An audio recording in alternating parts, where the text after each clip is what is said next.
eng arzon vodiy kanalda, arzon narxda Spark mashinasi bor. 2016-yilda ishlab chiqarilgan. Birinchi pozitsiyani 2 qilishgan ekan.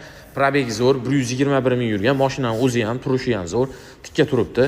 Salonlari ham pokiza, hozir ko'rsataman. Xo'p, 121 ming yurgan.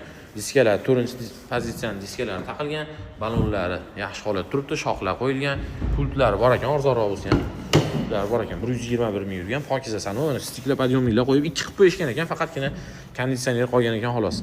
Pokiza chexollar, polilar, deflektorlar, xullas mashinani zo'r qilib qo'yishgan, patologiyalari ham pokiza turibdi. Temir metan gazlari bor ekan, motor ходовой korobkalari zo'r deyaptilar. Ikkita yon Kirilo kraska ekan. Bittasi almashgan bo'lishi mumkin debdi. Bittasi ko'rib endi podvoпрос u ham almashgan bo'lishi mumkin, lekin tiniq tikka turibdi. Bitta pitnosi bor ekan, undan tashqari ikkita detal kraska bo'lyapti. Mashina kesalarining o'ziga qaratadigan himsiya qilish ham shart, bas pokiza salon ancha tortishdi akamiz bilan. Oxiri 5350